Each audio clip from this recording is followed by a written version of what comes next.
When billionaire Daniel Westbrook stops at a dusty gas station with his twin daughters, he sees a homeless girl who looks just like them. An eerie coincidence unleashes a buried family secret, a sinister betrayal, and a battle for love, a legacy, and 3 little lives. Before we begin, leave a comment below and let us know where you are watching from so we can say hello. Now, let's get into the story. The Nevada sun blazed down like a furnace, turning the old highway into a river of shimmering heat. As Daniel Westbrook, 42, stepped out of his sleek black Escalade at the rundown gas station, the dry desert wind slapped him in the face. He tugged at his designer polo, already soaked through despite the car's air conditioning. The sharp scent of hot asphalt filled the air as he squinted at the faded sign overhead, Elko Gas and Mart, barely clinging to the roof. "Dad, I'm thirsty," whined Lily from the back seat, her cheeks flushed, blonde curls sticking to her forehead. "Me too, and it's so hot," added Hannah, her identical twin, waving her sun hat like a fan. Daniel forced a smile. "Just a quick stop, girls. I'll pump the gas, and then we'll grab something cold." He hadn't planned on stopping here, but the needle had hovered over empty for the last 10 miles. The gas pump clicked off with a metallic thud, startling Daniel Westbrook from his thoughts. He wiped sweat from his brow, the desert sun pressing down like a furnace. The gas station was old, paint peeling, windows dust-streaked, the kind of place his corporate motorcade would normally pass without a second glance. But today was different. Today he was traveling alone, just him and his daughters, trying to reconnect during a business trip that had turned into something more personal since Jessica's death. From the open car window, Lily's excited voice shattered the stillness. "Daddy! Look! Over there!" Daniel looked up from the pump, his eyes tracing Lily's outstretched finger toward the station's entrance. Hannah, seated beside her twin in the back seat, had pressed her face against the window, her mouth slightly open, her brows furrowed in disbelief. Daniel squinted through the blinding glare, and then froze. Sitting quietly on the cracked concrete beneath a rusted, "No loitering" sign was a little girl. Her clothes were grimy, oversized. Her shoes had holes in them, and her hands clutched a battered, gray stuffed rabbit. But it wasn't her condition that stopped Daniel's breath. It was her face. She looked just like Lily and Hannah. Not just similar, identical. Same flaxen hair curling at the edges, same crystal blue eyes wide with weariness, same small nose, same shape to her lips and chin. For a moment, Daniel thought his vision was playing tricks on him. He blinked, but the image didn't change. "Daddy," Hannah whispered this time, her voice trembling, filled with awe and confusion. "She looks just like us." Daniel's pulse pounded in his ears. He stepped toward the car slowly, shielding his eyes against the sunlight. The girl, sensing movement, looked up. Their eyes locked. Time seemed to fold in on itself. There it was, that spark. That familiar light in her eyes. He'd seen it every day since his daughters were born. A fierce intelligence. A quiet resilience. She didn't look scared. Just watchful. Suspicious, maybe. Tired, definitely. But not afraid. Daniel opened the car door and leaned inside. "Girls, stay here." "Is she our sister?" Lily asked quietly. "I don't know," he said, not entirely believing the words. "But I need to find out." As he crossed the pavement, heart thundering, the girl stood up slowly, clutching the rabbit tighter. She looked no older than 9, yet her posture was tense, like someone used to being chased off. Daniel's steps were slow and cautious as he approached the small girl sitting on the cracked pavement just outside the gas station entrance. The Nevada heat shimmered off the concrete, but she sat perfectly still, her knees drawn to her chest, arms wrapped around a worn-out stuffed rabbit missing one ear. Her thin frame was dusted with grime, and her bare feet were caked in dirt. But it was her face, so heartbreakingly familiar, that made Daniel's world tilt off its axis. Lily and Hannah followed close behind, unable to contain their curiosity. "Daddy," Lily whispered, gripping his hand tighter. "She looks exactly like us." Daniel crouched to the girl's level, his heart pounding so loudly he could barely hear himself speak. "Hi there," he said gently, offering a soft smile. "What's your name?" The girl looked up slowly, her sky-blue eyes meeting his. For a moment, the world went quiet. It was like looking into a mirror of his daughter's. Her features, delicate jawline, small nose, light dusting of freckles across her cheeks, were unmistakably theirs. Unmistakably his.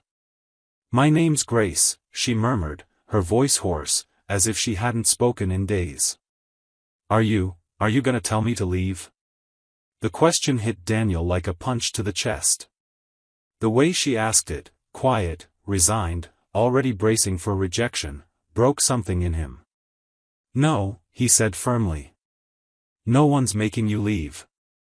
Grace blinked up at him, as if she couldn't quite believe it. She clutched the rabbit closer to her chest.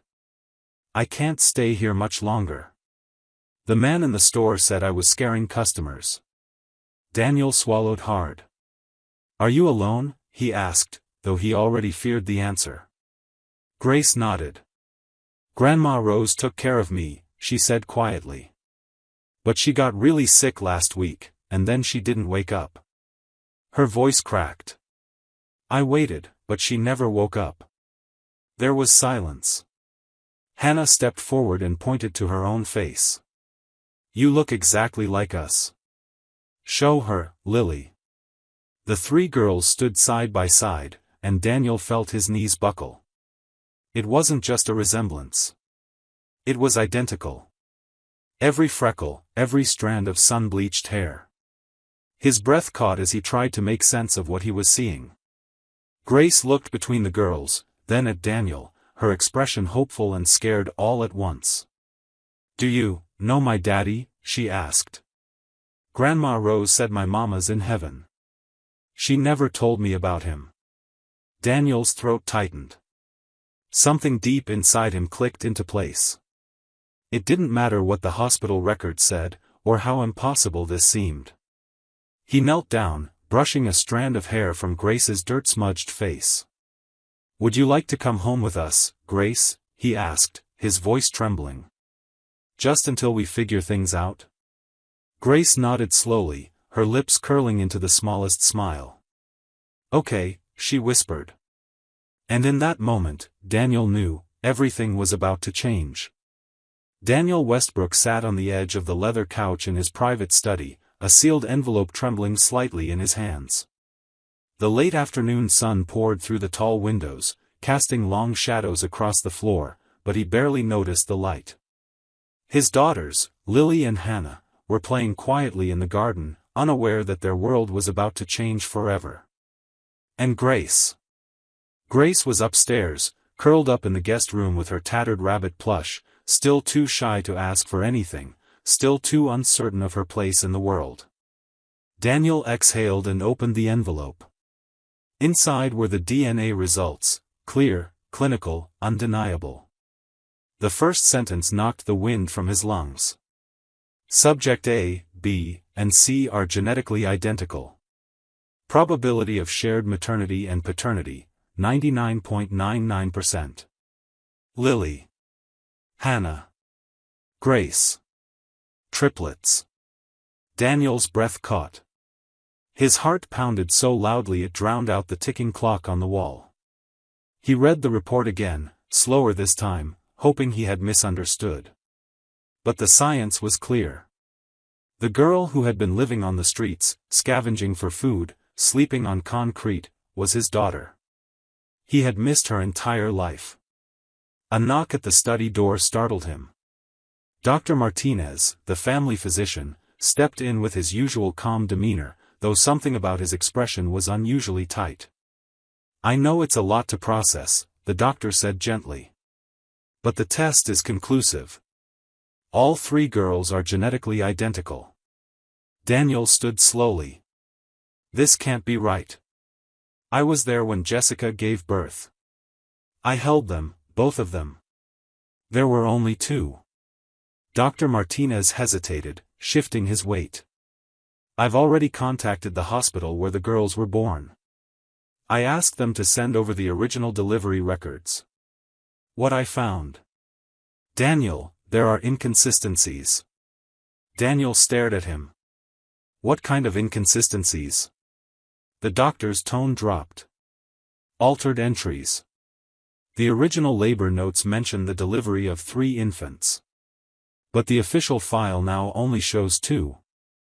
Someone went into the hospital system and changed the records. This wasn't an error. Daniel felt like the floor had been ripped out from under him. Who would do something like that? The doctor's eyes met his. Someone with high-level administrative access at the time of the birth. You, Jessica, or your uncle, Charles. The name sent a chill down Daniel's spine. He backed up and dropped into his chair, the report slipping from his fingers. No. No, why would he, why would anyone? But even as he spoke, the puzzle pieces were starting to fit. The quiet conversations Charles had with Jessica behind closed doors. The way he always insisted on handling the hospital paperwork. The controlling grip he had on everything after Jessica's death. Daniel closed his eyes, overwhelmed by guilt and fury.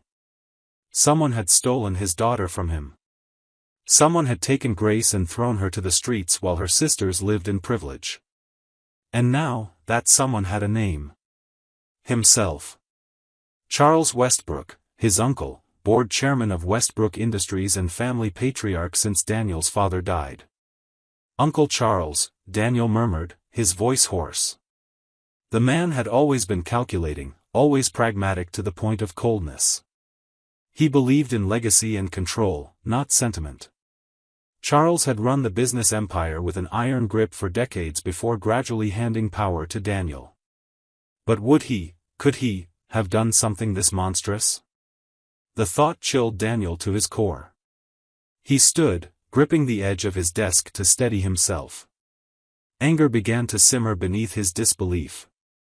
If Charles had known, if he had orchestrated this, then Grace had spent 9 years alone, abandoned, sleeping on concrete while her sisters lived in silk-sheeted bedrooms.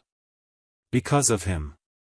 The study door opened without a knock, and in walked Charles, crisp and composed as always in a tailored navy blazer. His silver hair was combed back, not a strand out of place. He moved with the confidence of a man who believed he controlled every outcome. I heard you brought a stray child into the household, Charles said casually, settling into the leather chair across from Daniel's desk. Very noble. But let's not get carried away. Daniel didn't reply. He simply pushed the DNA results across the desk. Charles's eyes scanned the papers. For a flicker of a second, just long enough for Daniel to notice, something changed in his uncle's expression. Not surprise.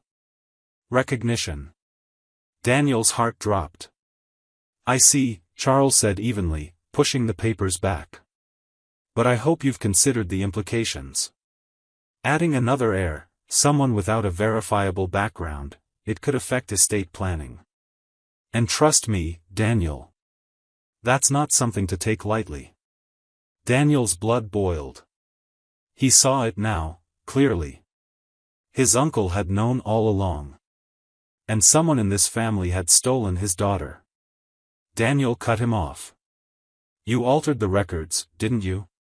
There was a flicker, just the briefest shift in Charles's eyes, but it was enough. What are you accusing me of? He asked coldly. Daniel leaned forward, voice low and tight. Jessica gave birth to 3 girls. You knew that. And you made sure one of them disappeared. Charles's smile thinned into something almost pitying. You were in shock that night, Daniel. Jessica was hemorrhaging.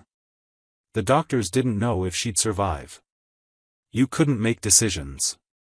Someone had to. Decisions like stealing my daughter? No, Charles's voice sharpened. Decisions like preventing a public relations nightmare. A premature triplet birth, unstable vital signs, a media circus that could have ruined your company's launch. One extra mouth to feed, one complication too many. I protected your future. Daniel's knuckles went white against the desk. You didn't protect anyone. You destroyed a life. You tore a child away from her family, and you let Jessica die believing she had only twins. Charles stood, brushing imaginary lint from his sleeve. Be very careful, nephew. Some truths are better left buried. This sudden discovery of yours, it threatens everything we've built. As the door shut behind him, Daniel stared at the records. His heart thundered with fury and sorrow. Grace hadn't just been lost, she'd been erased. And the man responsible wasn't a stranger. It was family. His own blood. And that was just the beginning. The Westbrook estate stood like something out of a storybook, towering hedges, rose gardens, and a marble staircase that spiraled up into what looked like clouds. But for Grace, nothing about it felt magical. The silence inside the mansion was so thick, it pressed against her chest like a weight. She clutched her worn rabbit plushie as if it could explain why her heart wouldn't stop racing. This is your room, Lily announced brightly, throwing open a door with a proud sweep of her arm. The bedroom was huge, walls painted a soft blush pink, a canopy bed draped in silk, fairy lights dancing across the ceiling. To Lily, it was paradise. But Grace only stared. It's beautiful, she whispered, but her voice trembled with more uncertainty than joy. That first week inside the Westbrook mansion became a quiet battlefield of adjustment. At night, Grace refused to sleep in the bed. She dragged her blanket and rabbit to the far corner of the room and curled up on the hardwood floor, as if a mattress was too good to be true. In the kitchen, she pocketed slices of bread and bananas, sneaking them into her backpack while the chef pretended not to notice. At dinner, she barely touched her plate, instead asking if she could eat in her room. When she left, Daniel spotted grapes and crackers hidden in her pockets. She won't eat with us, Hannah whispered to Margaret, the longtime housekeeper, after Grace left the dining room again with her untouched plate. Change is hard, sweetheart, Margaret replied softly. She's learning to believe she's safe. That takes time. At first, Lily and Hannah were enchanted by their newfound sister. They braided each other's identical blonde hair, held up mirrors and giggled over the perfect symmetry of their faces. But fascination quickly turned to frustration. Grace didn't understand their board games. She flinched when someone raised their voice. She didn't laugh at cartoons or want to play with the lavish dollhouse Daniel had bought them for Christmas. She's weird, Hannah muttered one afternoon after Grace silently walked away from their game of dress-up. She doesn't know how to do anything fun. Daniel, who'd been watching through the window, spoke up before Margaret could respond. She knows how to survive, he said quietly. That's something you girls never had to learn. His words hung in the air. From the garden, he watched Grace kneel in the flower bed, her fingers buried in the soil, not picking flowers, just holding the earth like it grounded her. Her shoulders were tight, like she was always bracing for something to go wrong. Daniel's heart ached. This wasn't how childhood was supposed to look. But he also saw something else in her, a strength Lily and Hannah didn't yet understand. A survivor's strength. And he knew, if he was ever going to help Grace feel safe, he had to be patient enough to let her learn how. Grace? Daniel whispered gently, crouching down beside her. She flinched. It's okay. It's just me, he said softly, keeping his voice low and hands visible. She didn't speak for a long time. Her lips trembled, and her tiny fingers clenched the rabbit tighter. He's coming back, she finally whispered, voice thin and shaky. Daniel's stomach twisted. Who, sweetheart? The man with the silver hair. The one in the suit.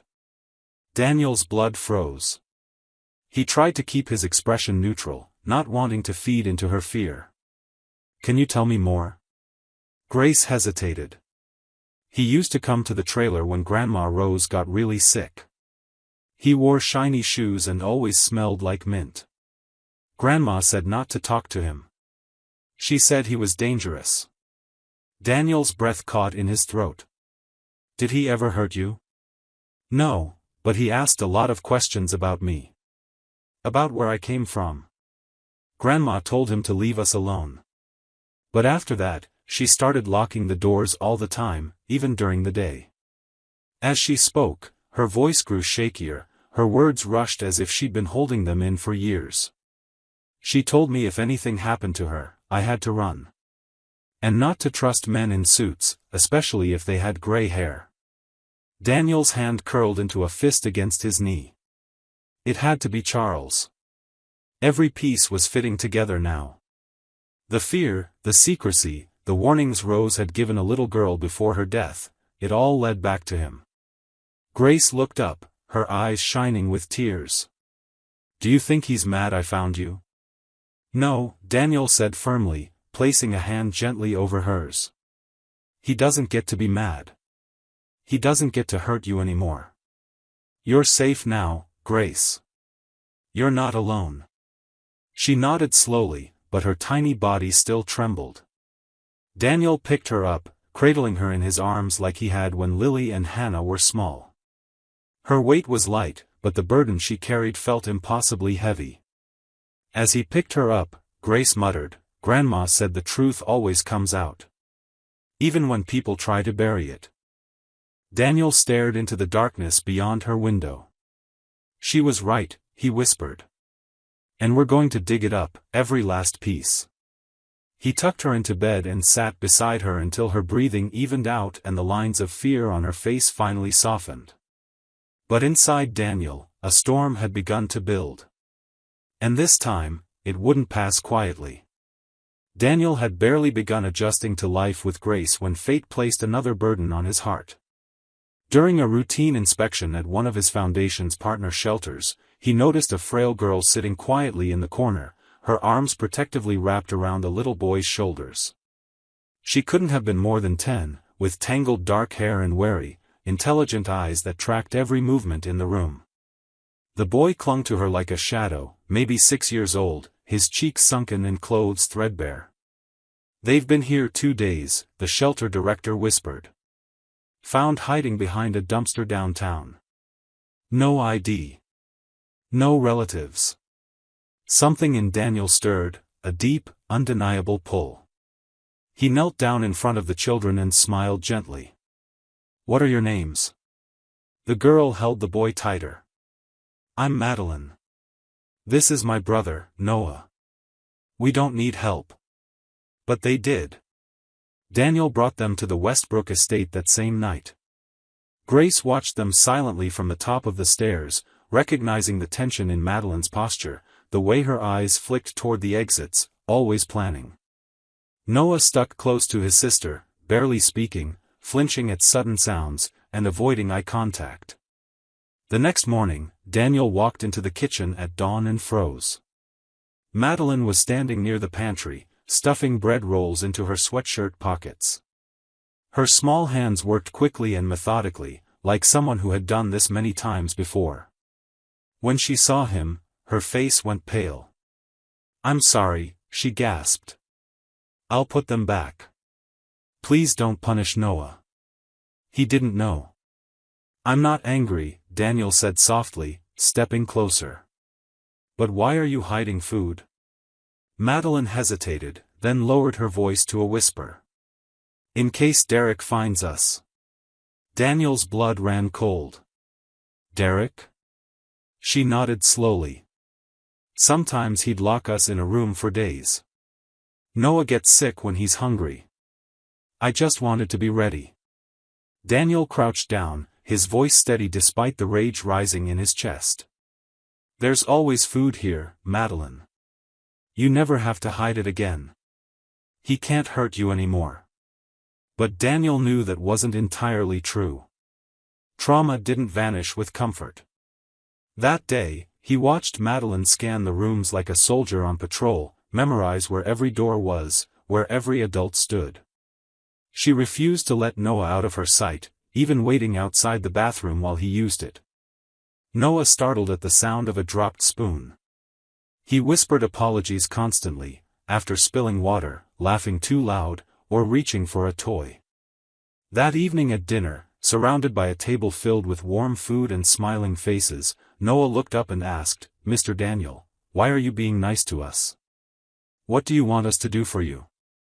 The question shattered Daniel. He set down his fork slowly. "I don't want anything from you, Noah. Sometimes people help, just because it's the right thing to do." Noah frowned.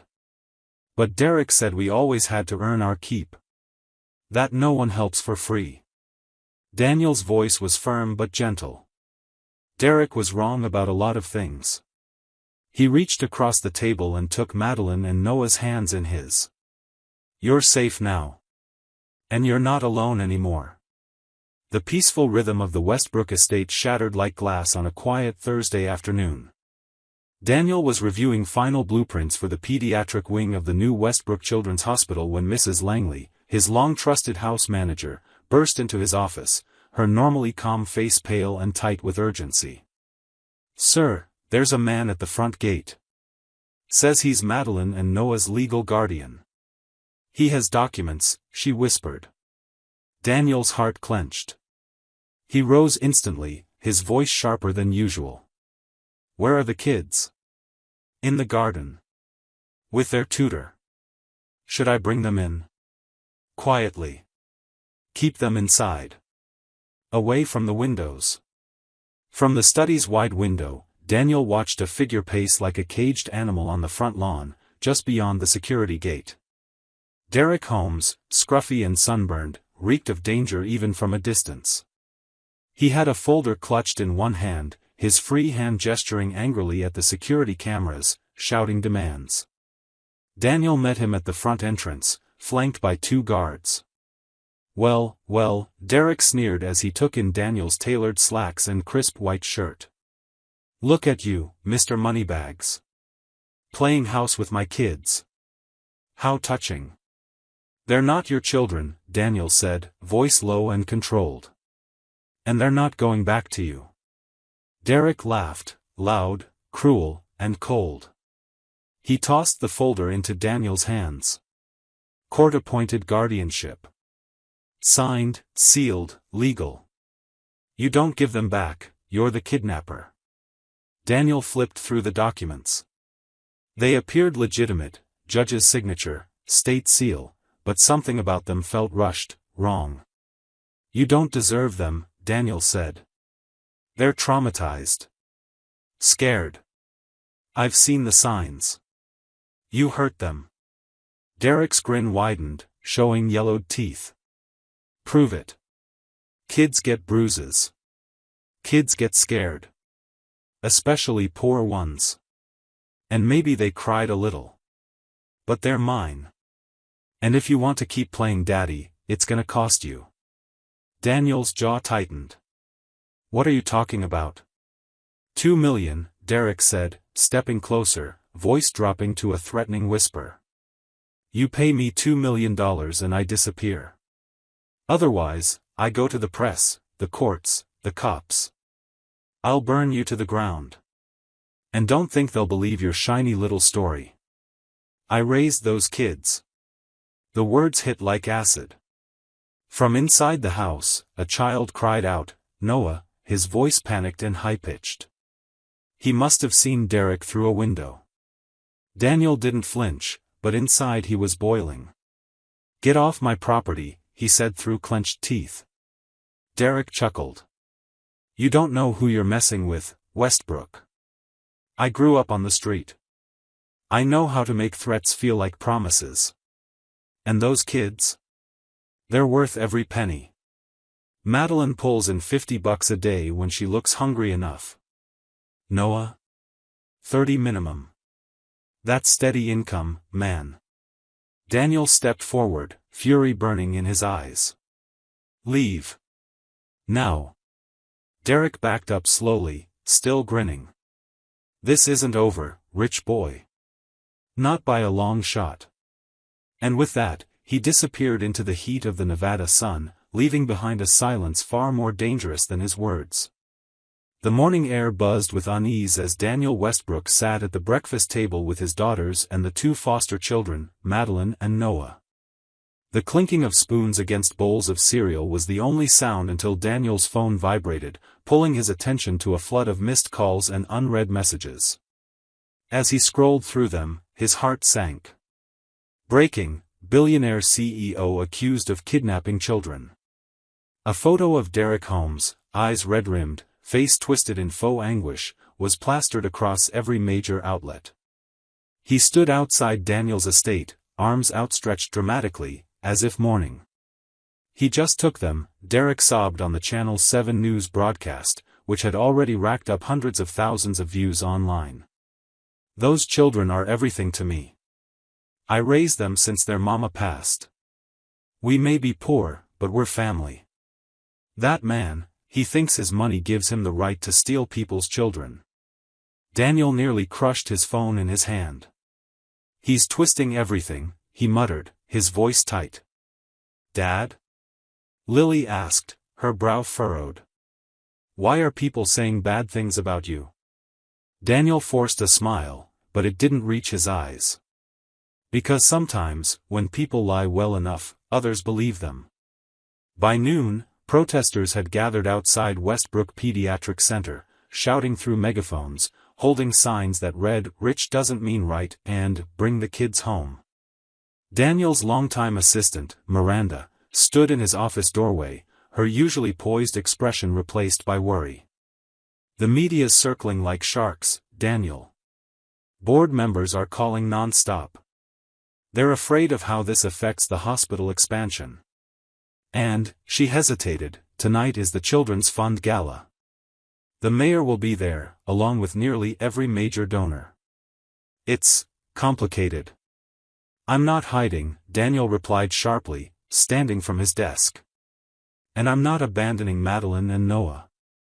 That evening, the grand ballroom of the Palmer House Hotel shimmered with chandeliers and whispered judgment. Daniel entered in a sharp black tuxedo, but the usual warmth that greeted him from Chicago's elite was nowhere to be found. Instead, there were stares, murmurs, and side glances. "There he is," someone whispered as he passed. "The child snatcher. Midlife crisis," another voice chuckled. "Trying to fix a broken heart with orphans." Daniel's jaw tightened, but he kept walking. Every step through the crowd was a battlefield. At the bar, Mayor Patricia Reynolds, a woman known for her polished diplomacy, intercepted him. "Daniel," she began cautiously, "we need to talk. The situation with these children, it's become more than personal." "It's none of your concern," Daniel replied, voice level. "It becomes my concern when it jeopardizes public projects. The hospital board is reconsidering the South Side expansion. Your name, your reputation, it's a liability right now." Daniel's reply died on his lips when he saw a familiar face approaching from across the ballroom. Derek Holmes. Wearing an ill-fitting suit and smug smile, he held a drink in one hand and a microphone in the other, clearly basking in the attention. How did he get in? Daniel thought bitterly. Derek walked up with the confidence of a man who'd already won the court of public opinion. "Mr. Westbrook," he said loudly enough for the nearby guests to hear, "so glad to see you enjoying yourself while my children cry themselves to sleep." A hush fell over the crowd. "They're not your children," Daniel said evenly, though his hands trembled at his sides. "And they're not going back to you." "Oh?" Derek scoffed. "Madeline tells me she prays every night that you'll let her come home. And Noah, poor Noah. Still scared of loud noises, I bet. Real, safe, in your big mansion, huh?" Daniel stepped forward, his voice rising just enough to slice through the murmurs. "They are safe now. Safe from someone who saw them as tools. Not children." His phone buzzed. A message from Mrs. Harris, the house manager. "Noah having panic attack. He saw Derek on TV. Please come home." Daniel didn't hesitate. He turned from Derek, from the mayor, from the most powerful gala of the year, and headed for the exit. Running away? Derek called after him, sneering. That's what guilty men do. But Daniel didn't look back. He no longer cared about what the elite thought of him. He only cared about getting home, to his children. The mansion was quiet, save for the faint sound of a piano echoing from the music room where Lily and Hannah were trying to teach Grace, "Twinkle Twinkle Little Star." Daniel Westbrook, seated in his study, tried to focus on reviewing architectural blueprints, but his thoughts were constantly interrupted by flashes of doubt. The DNA test had confirmed Grace was his daughter, identical in every way to Lily and Hannah. Yet, the moment Charles entered the picture again, everything began to unravel. It started with a folder left on Daniel's desk during a particularly tense board meeting. Charles had slid it across the table with a confident smirk. "I've been doing my own investigation," he said casually, as though exposing a massive family secret was just a financial review. "There are disturbing inconsistencies in this whole Grace situation." Daniel's hands tightened around the folder as he opened it. Inside were high-resolution photographs, Grace's late guardian, Rose, with a man who bore a striking resemblance to Daniel. One image showed them entering a medical clinic. Another captured them standing close in a park. The man's features were eerily similar: dark hair, sharp jawline, even the same furrow in his brow. Charles leaned back in his leather chair, watching Daniel's reaction with surgical precision. This man was seen with Rose frequently. "The resemblance to you is uncanny, yes, but DNA technology isn't infallible. Perhaps Grace looks like Lily and Hannah for a very different reason." Murmurs rippled through the boardroom. Several directors exchanged uneasy glances. Daniel felt the air thin in his lungs. "What are you implying?" "I'm not implying anything," Charles said smoothly, "I'm offering a possibility. That Rose orchestrated an elaborate deception, using this man's resemblance to confuse you during a moment of grief and guilt. Maybe Grace isn't your daughter. Maybe she's someone else's."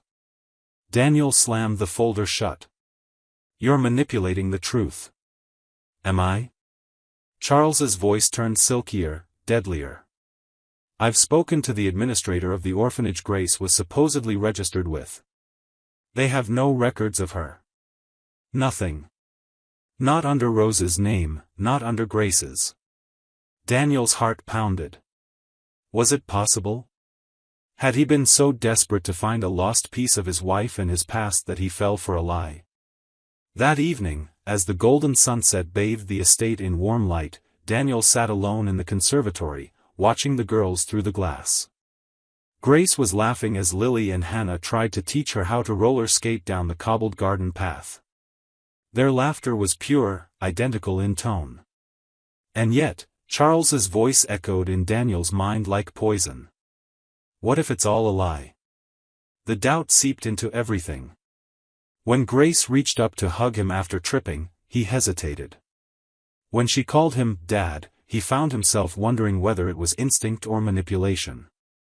The pullback was subtle at first, but Grace felt it. By the end of the week, she had stopped sleeping in her bed again. Her rabbit plushie, once proudly displayed, now stayed clutched in her arms. Her appetite faded, and her eyes dulled. One night, her screams shattered the quiet house. Daniel rushed into her room and found her curled in the corner, trembling. "He's coming back," she sobbed. "The silver-haired man. He told Grandma Rose she had to stop lying, or he'd make her disappear." Daniel's breath caught. "What lies, sweetheart?" I don't know," Grace whispered, trembling harder. "Rose said we had to keep secrets to stay safe." Daniel wrapped his arms around her, guilt crashing over him like a wave. "She's terrified, and I doubted her. I let him poison my mind." The next morning, he received a text that sent ice through his veins. "The DNA lab that processed Grace's test is under investigation for irregularities. I suggest a second test at a neutral facility. Charles." Daniel stared at the message for a long time. Was Charles trying to protect the truth, or bury it for good? And more importantly, was Daniel about to lose his daughter all over again?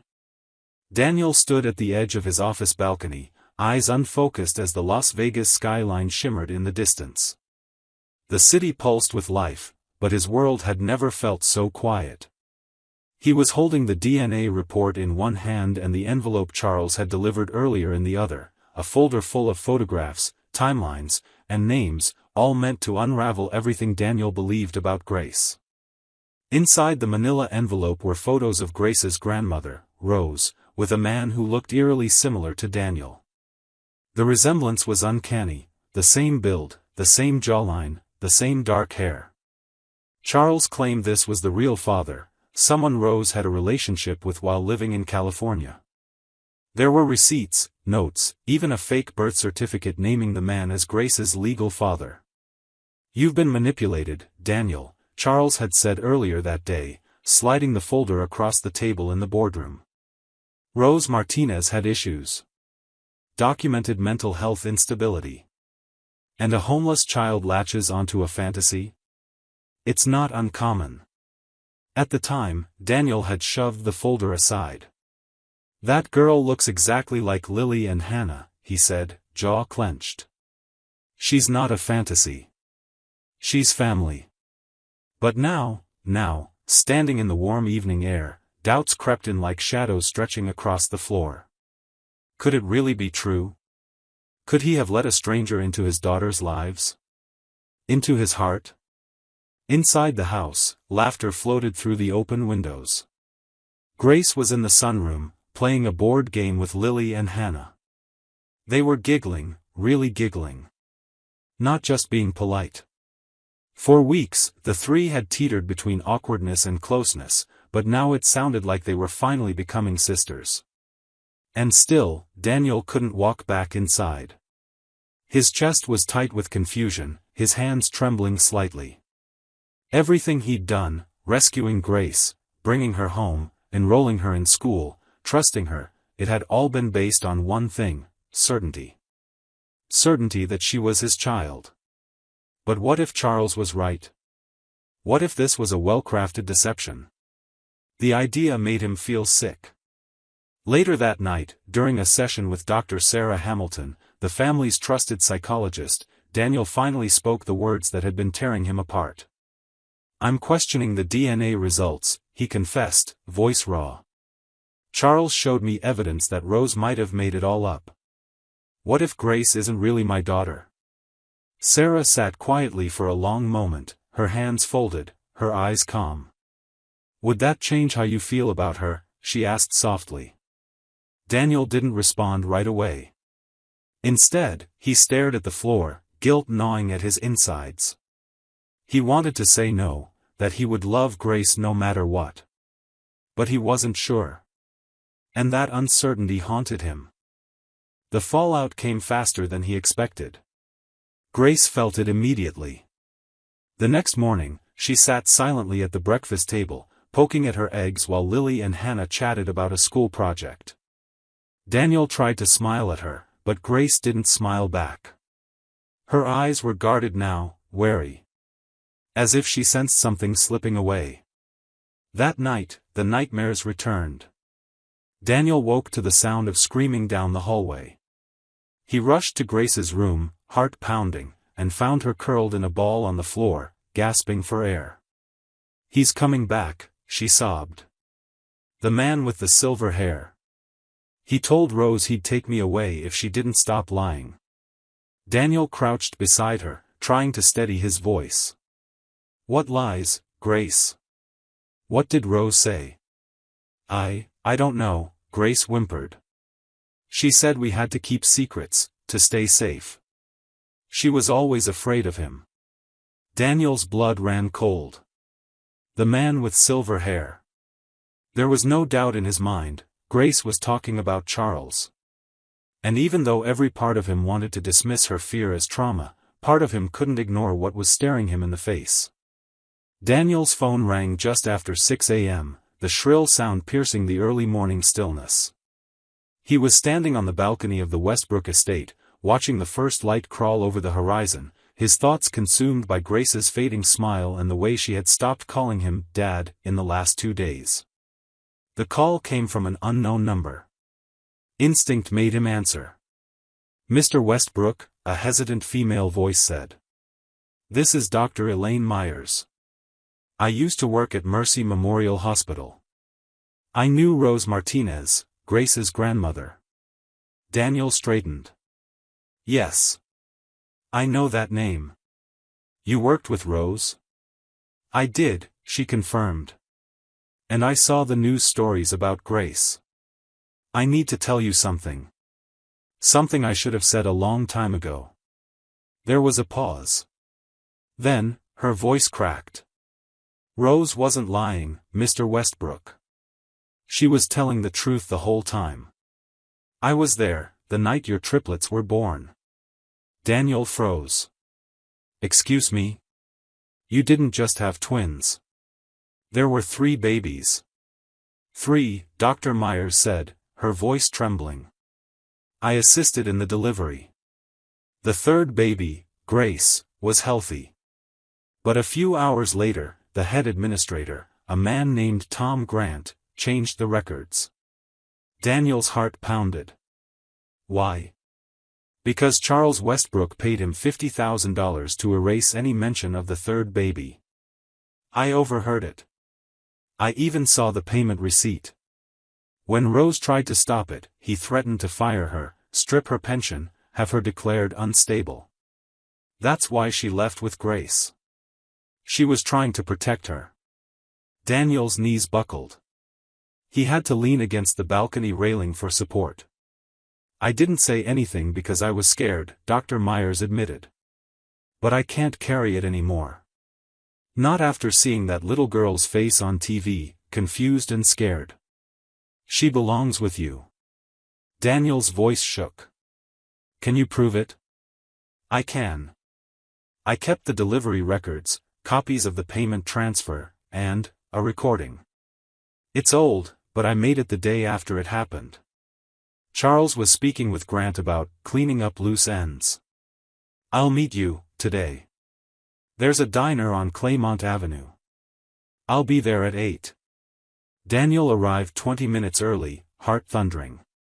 The sun hadn't even fully risen, but the weight of the moment pressed on him like midday heat. When Dr. Myers walked in, a woman in her early 60s, with silver hair and sorrow in her eyes, he could see she hadn't slept much either.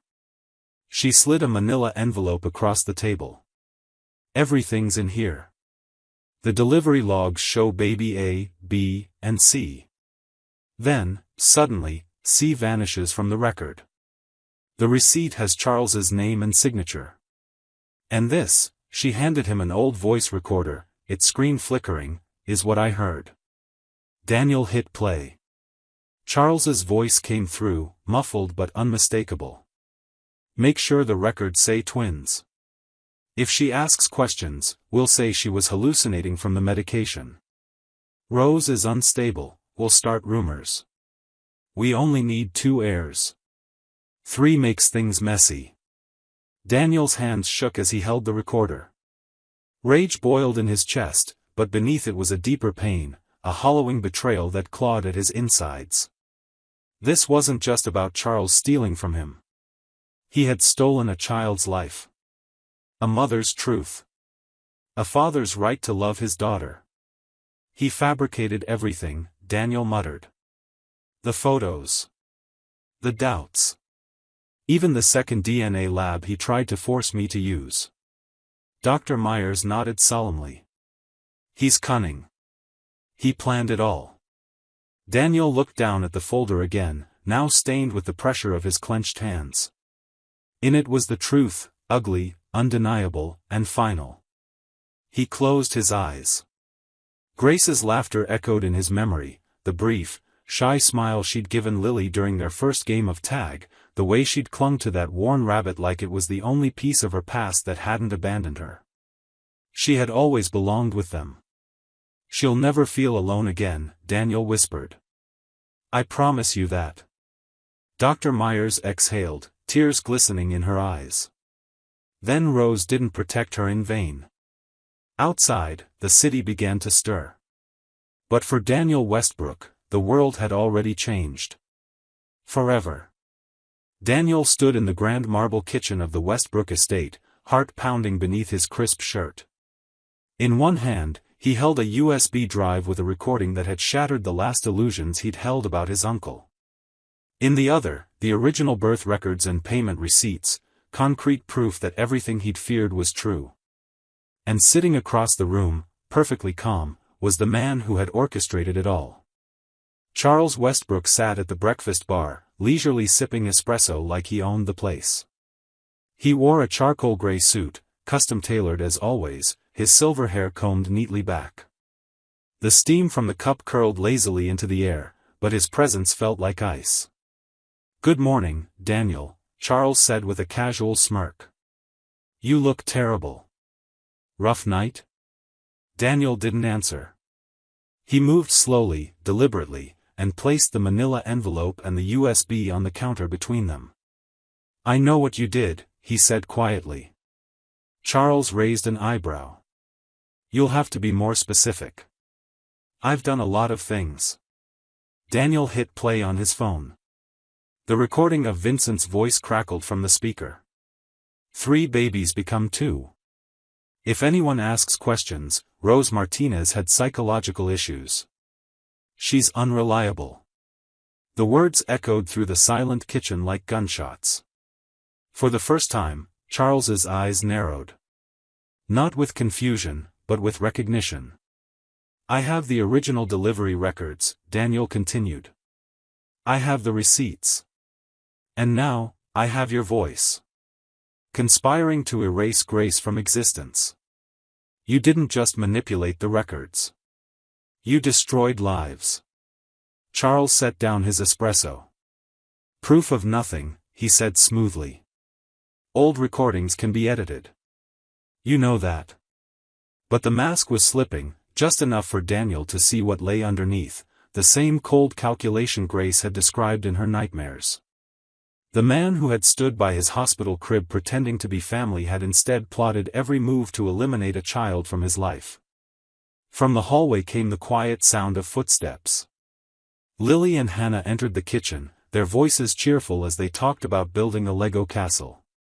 Grace followed behind them, hugging her stuffed rabbit. She froze when she saw Charles. Her face paled, and she took a step back. "That's him," she whispered, clutching the toy tighter. "The man who scared Grandma Rose."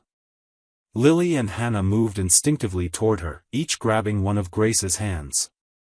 The triplets stood side by side, identical in every detail. Charles looked at them, 3 girls he had tried so hard to reduce to 2. "Get out," Daniel said. His voice was low, but there was no mistaking the steel behind it. "Now." Charles stood, slow and deliberate.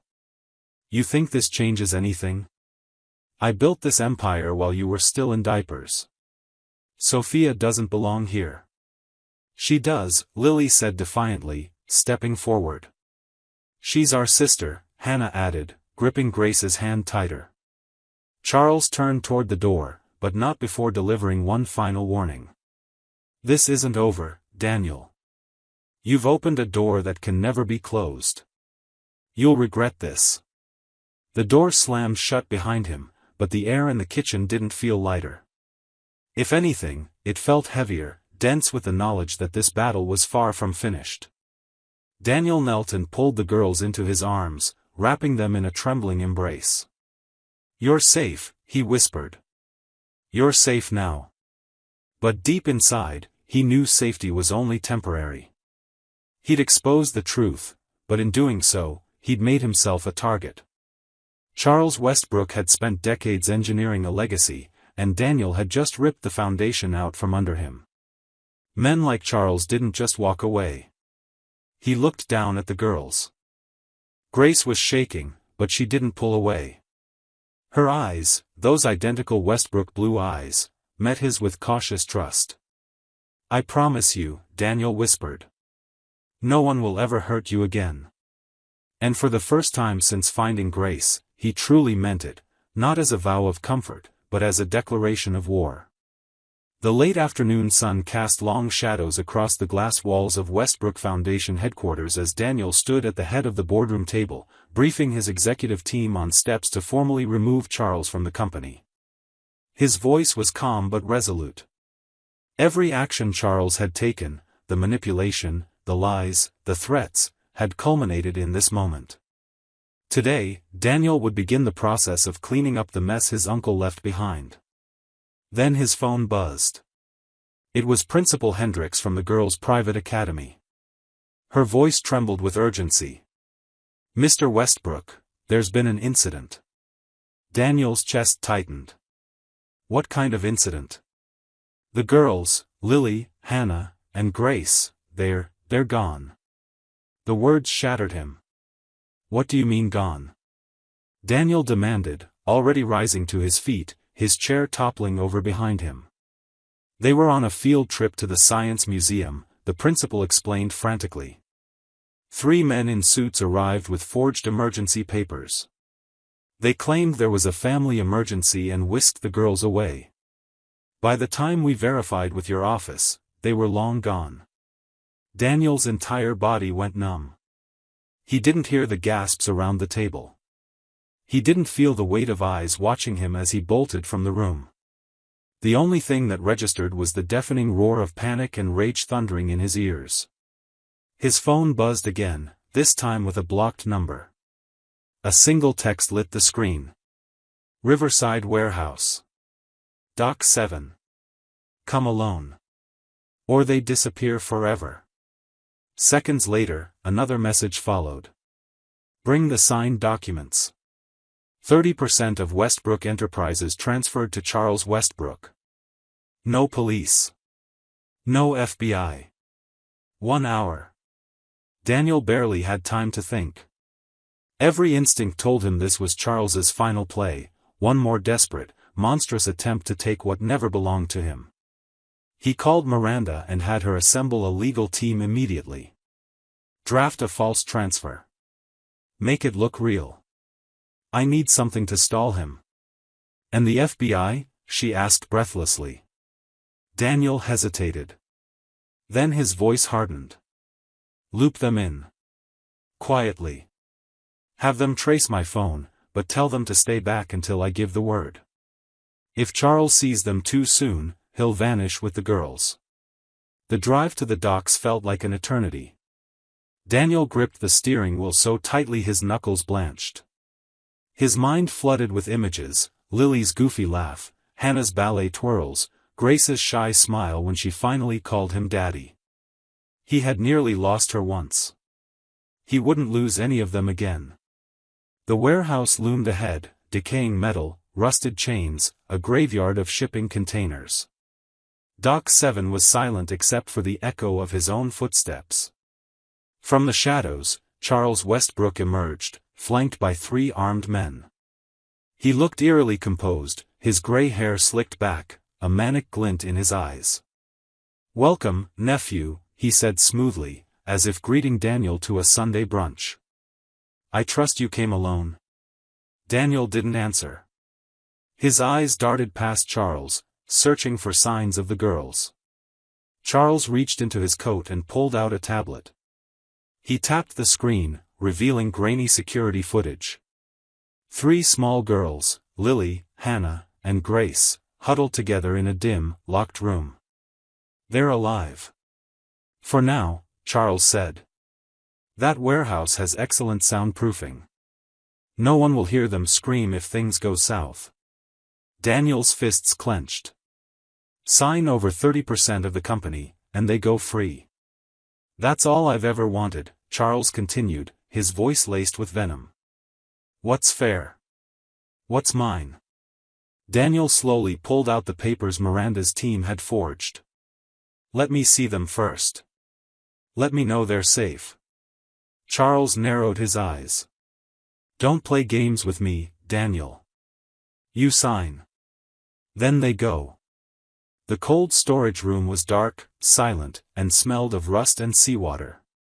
Grace Westbrook sat huddled on the icy concrete floor between Lily and Hannah, their backs pressed against the cold metal wall. The heavy metal door had slammed shut hours ago, and now only a faint stream of light flickered through a thin ventilation grate overhead. Lily shivered beside her. "I'm scared," she whispered. "Me too," Hannah added, hugging her knees. "I don't understand how he found us." Grace didn't answer immediately. She was staring at the ventilation grate, her expression hardening with focus, not fear. "Rose taught me things," she said softly. Lily turned toward her. "What do you mean?" Grace's fingers found the locket Daniel had placed around her neck, the one that had once belonged to her grandmother. "She said sometimes, bad men take kids. She said if that ever happened, I had to be smart. I had to remember everything she taught me." The memory of Rose's gentle voice floated back to her like wine through leaves. "Always look for a way out, my little fox. And if you can't find one, make one." Grace stood up slowly and examined the walls. Solid concrete. No windows. No obvious exits, except the ventilation system. "There," she pointed to the vent. "It's big enough. I think I can fit through." Lily and Hannah stood, confused but trusting. "How do we get up there?" Hannah asked. "We make a ladder," Grace said with a calmness that startled both sisters. She knelt and laced her fingers together. "Step on me." Lily climbed first, then pulled Hannah up with her. Together they boosted Grace until she could reach the grate. Her fingers worked quickly, probing the screws. "Rose always carried a bobby pin for emergencies," she muttered, pulling the pin from her own hair. She twisted it into the screw heads, slowly loosening each one. Her heart pounded with every creak. If anyone heard her before she was ready. With a final twist, the grate clattered to the ground softly. Grace pulled herself up and peered inside. "What do you see?" Lily whispered anxiously from below. Grace's eyes adjusted to the dim light.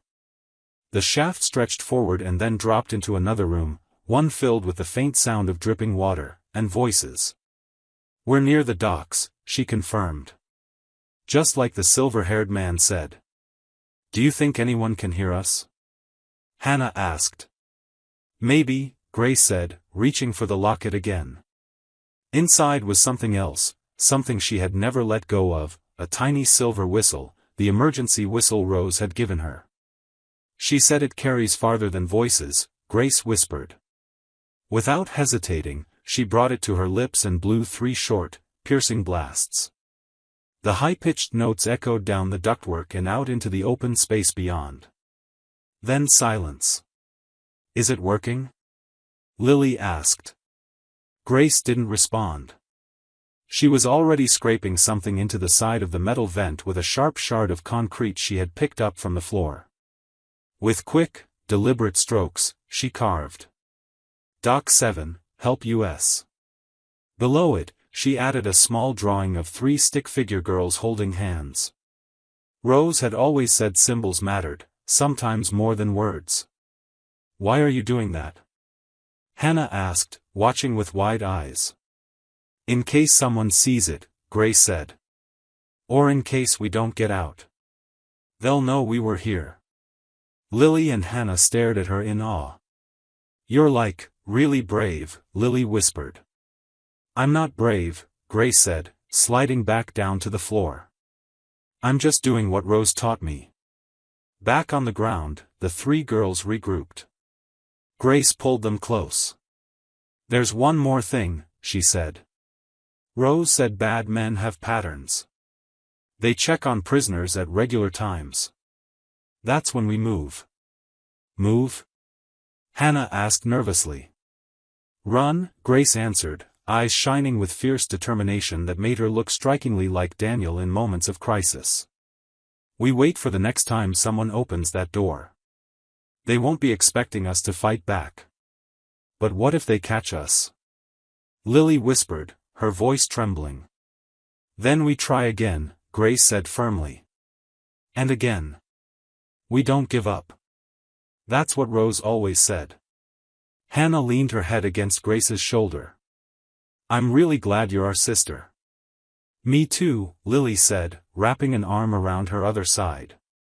For a few quiet seconds, the three girls sat in silence, a triangle of warmth in the cold. A flickering light above them buzzed. The sound of footsteps echoed outside the door.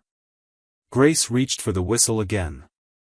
Daniel Westbrook stood under the dim industrial lights of Dock 7, the crumpled ransom note still trembling in his hand. The abandoned warehouse smelled of rust, oil, and salt air from the river nearby. Across from him stood his uncle, Charles Westbrook, cold, polished, and filled with the same arrogance Daniel had seen since childhood.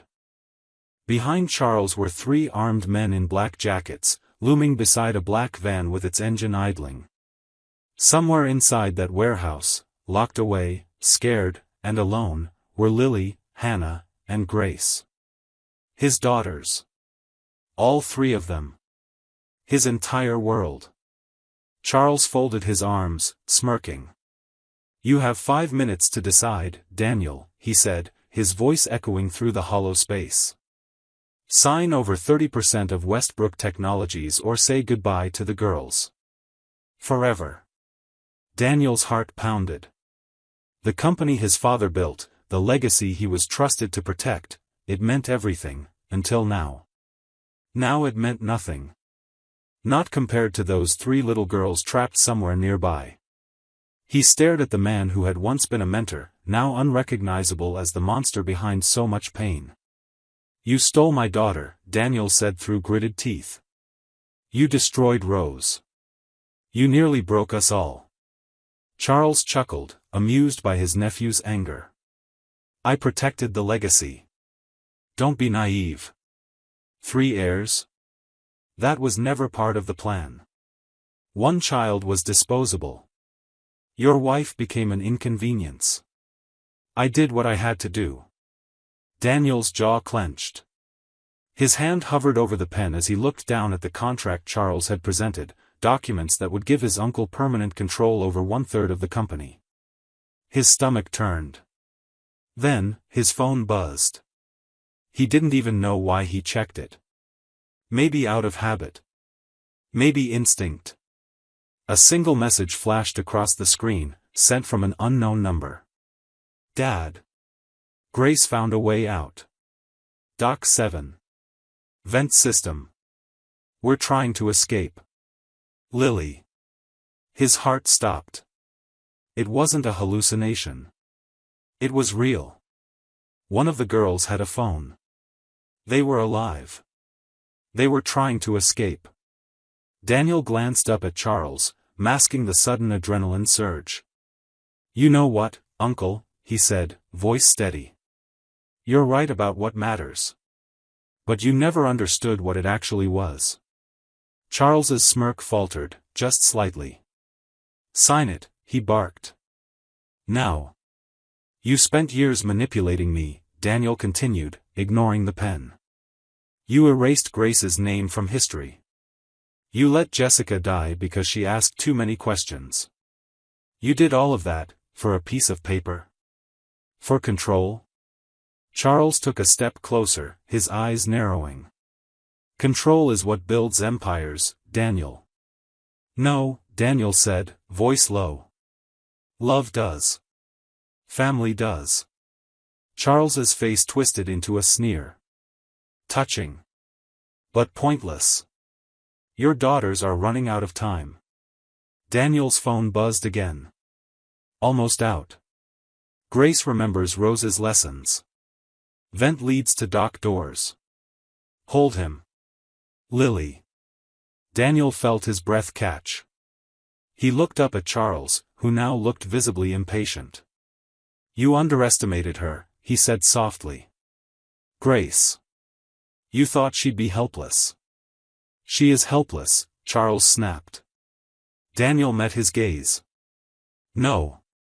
She's Rose's granddaughter. That makes her a fighter.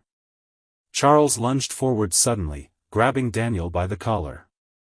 You're bluffing. Call your men, Daniel challenged. Check on the girls. Go ahead. Charles turned, barking into his radio. Status?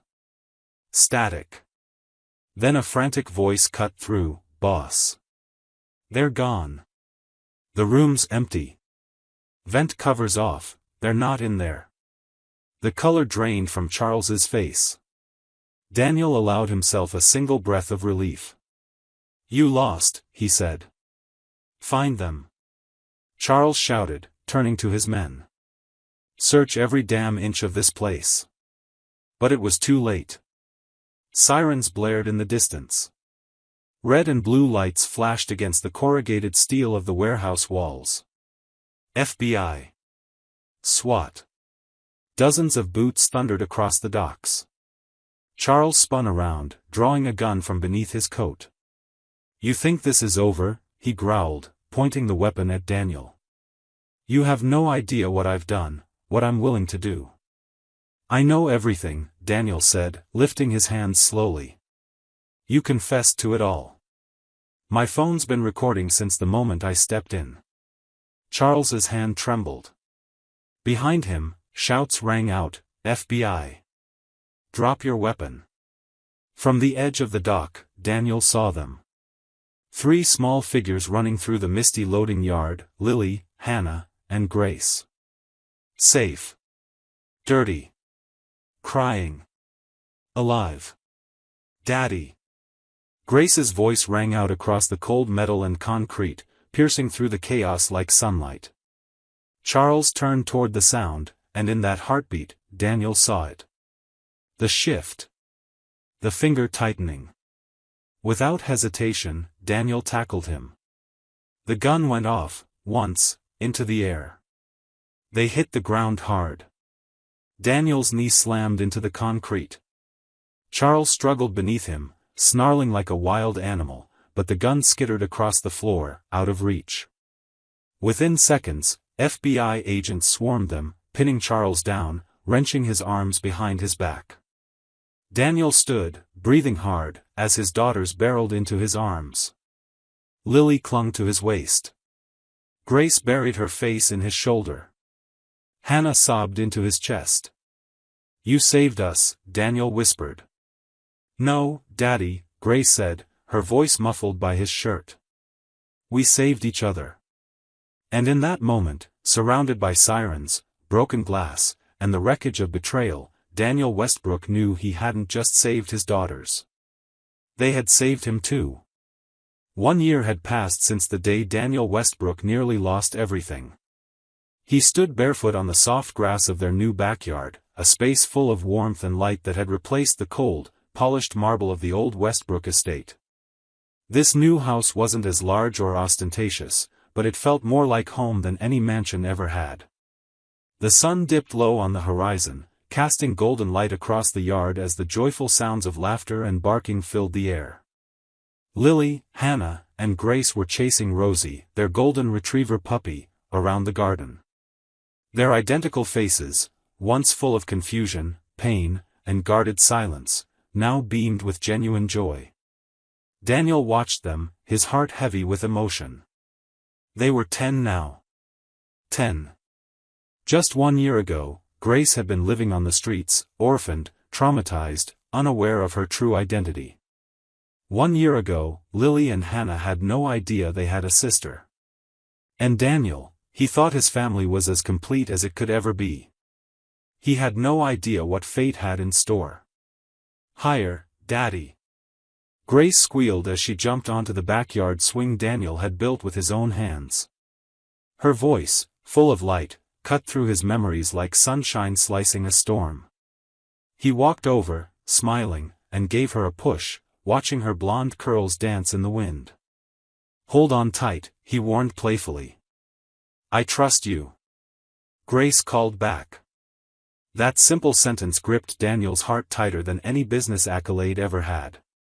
A soft voice approached from behind. Hard to believe they're 10 today, said Dr. Sarah Hamilton, the girl's therapist and now a close family friend. She carried a pastel-frosted birthday cake, delicately topped with 10 lit candles. Time flies, Daniel replied, helping Grace down from the swing. He looked over at the picnic table decorated with party streamers and hand-drawn birthday cards. Feels like just yesterday she was curled on the floor, too afraid to sleep in a bed. She's come a long way, Sarah said, setting the cake down. All of them have. Daniel nodded, watching as Grace pulled Lily and Hannah into a secret huddle. They giggled, whispering something about their birthday surprise for Daddy. They're stronger than I ever imagined. You gave them a chance to be, Sarah said. You gave them a family.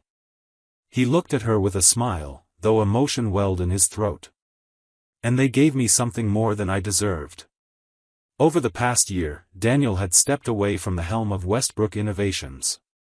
The company thrived under a new CEO, someone Daniel personally trained, but he had no regrets.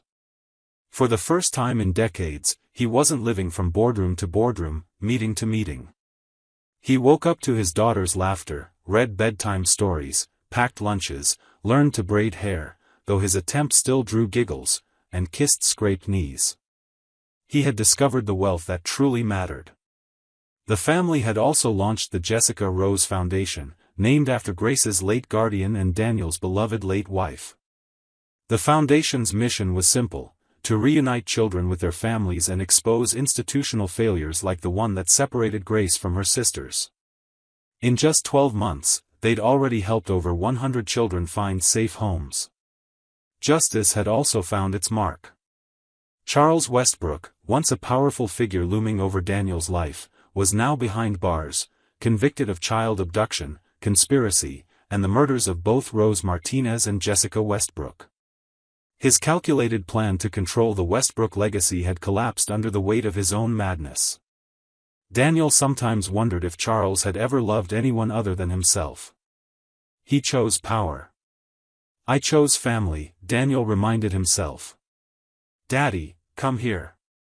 Lily called from under the big oak tree. The girls had uncovered something in the flower bed. When Daniel arrived, he saw a small tin box covered in dirt and decorated with faded stickers. It's our time capsule. Hannah exclaimed. We buried it 6 months ago. With childlike excitement, they opened it together. Inside were drawings, crude but heartfelt. 3 little girls holding hands with their father. Above them floated 2 angelic figures, one with flowing blonde hair, Jessica. The other with kind eyes and a nurse's uniform, Rose. Do you think they're proud of us? Grace asked, touching the drawing reverently. I know they are, Daniel said, pulling all 3 girls close. Your mom would be amazed by how brave and kind you all are. And Rose, she'd be so happy to see you safe. Home. Loved. The girls huddled tighter into his embrace. I used to think I had everything, Daniel said softly. The company. The money. Control. But it turns out I didn't have anything at all until I had you 3. Does that mean we're your legacy? Hannah asked with wide, hopeful eyes. He smiled, brushing her hair back. The only one that ever mattered. The sun dipped below the horizon, painting the sky in oranges and purples. Fireflies began to flicker across the yard. The girls ran to get sparklers while Rosie barked excitedly, chasing the last traces of light. Sarah stood beside Daniel, her arms folded as she watched them play. You changed their lives. Daniel looked at her with eyes full of gratitude. They changed mine first. A breeze passed through the yard, rustling the leaves above. Daniel closed his eyes and felt something deeper than peace. Not victory. Not relief. Something far more sacred. Wholeness. Love had rebuilt what loss, betrayal, and greed had once shattered. And as he opened his eyes to see Lily, Hannah, and Grace dancing barefoot under the stars, Daniel Westbrook finally understood. This was the life he had been searching for all along. We'd love to hear what you think. Drop a comment below and rate this story from 10 to 100. Tell us where you're watching from too. Make sure to hit that subscribe button and turn on the notification bell so you never miss a story. And if this touched your heart, check out more uplifting videos by clicking on the end screen now.